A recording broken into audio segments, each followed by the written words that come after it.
하나님께서 처음 사람 아담을 만드신 후에 혼자 있는 것을 좋지 않게 생각하셔서 그의 아내 하와를 만들어 주셨고, 둘이 한 몸을 이루라고, 둘이 가정을 이루라고 하나님께서 처음 가정을 만들어 주셨습니다.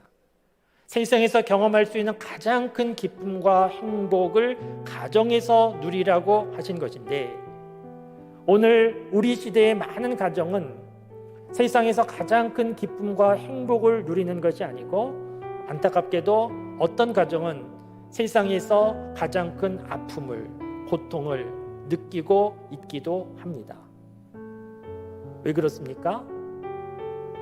가정이 어떻게 시작되었는가 하는 그 원리를, 행복하게 되는 질서를 잃어버리고 있기 때문입니다.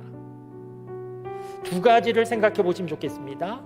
하나는 에덴 동산이고 하나는 교회입니다.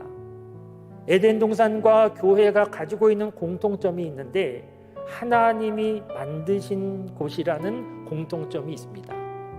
아담과 하와가 에덴 동산 만들지 않았습니다. 하나님이 만드셨습니다. 교회도 사람들이 벽돌로 교회 건물을 짓고 십자가를 달고 그래서 교회가 된 것이 아니고, 베드로가 주는 그리스도시요 살아계신 하나님의 아들입니다, 이렇게 고백했을 때 예수님께서 내가 이 반석 위에 내 교회를 세울 것이다, 그렇게 말씀하셨습니다. 예수님께서 내 교회를 내가 세울 것이다, 그렇게 말씀하셨습니다.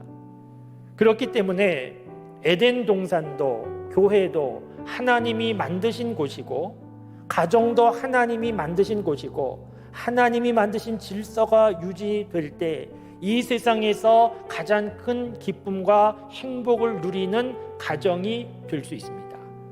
그런데 지금 많은 가정에서 하나님이 만드신 질서를 놓치고 있습니다.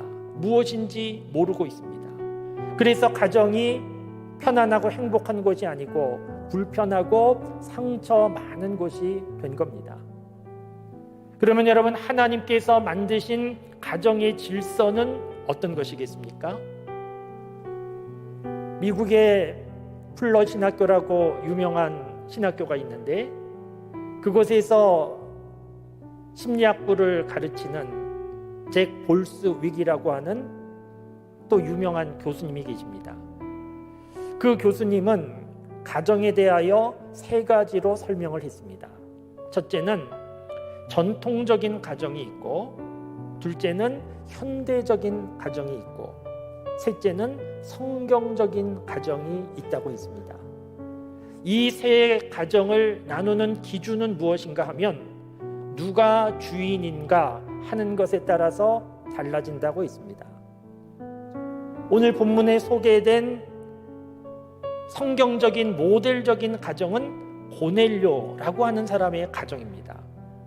이 고넬료라고 하는 사람의 가정은 온 집안이 하나님을 경외했다는 겁니다. 고넬료 혼자 예수님 잘 믿은 것이 아니고 가족들이 전부, 심지어는 하인들까지도 모두 다 예수님을 믿는 가정이었다는 겁니다.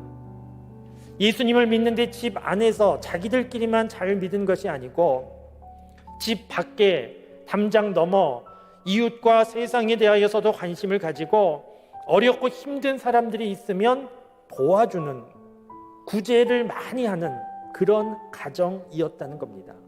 그러니까 고넬료의 가정은 어떤 가정이었겠습니까? 그 분위기가 권위적인, 전통적인 가정이 아니었고, 가족원들이 각각 주인 되어서 아무렇게나 살아가는 그런 가정이 아니고, 하나님이 주인 되셔서 온 가족 모든 구성원들이 하나님 앞에 예배하고 이웃을 사랑하고, 그래서 하나님의 기쁨이 되는 좋은 가정, 아름다운 가정이었다는 겁니다. 고넬료 한 사람이 제대로 예수님 믿는 사람 될 때 고넬료의 가정도 예수님 믿는 가정 되었고, 고넬료가 가장의 노릇, 가장 행세하지 않고 고넬료 가정의 주인은 하나님이 되셨던 겁니다. 그래서 하나님이 지켜주시는 가정, 하나님이 도와주시는 가정, 아름다운 가정, 행복한 가정 될 수 있었습니다. 사랑하는 성도 여러분, 하나님을 내 인생의 주인으로 모시고 살고 우리 가정의 주인으로 모시고 살아서 주인 되시는 하나님께서 지키시고 도우시는 은혜 가운데 살아가는 저와 여러분들의 삶과 가정이 될 수 있기를, 그래서 이 세상에서 하나님께서 만들어 놓으신 참된 기쁨과 행복을 경험하는 가정으로 살아갈 수 있기를 주님의 이름으로 축원합니다.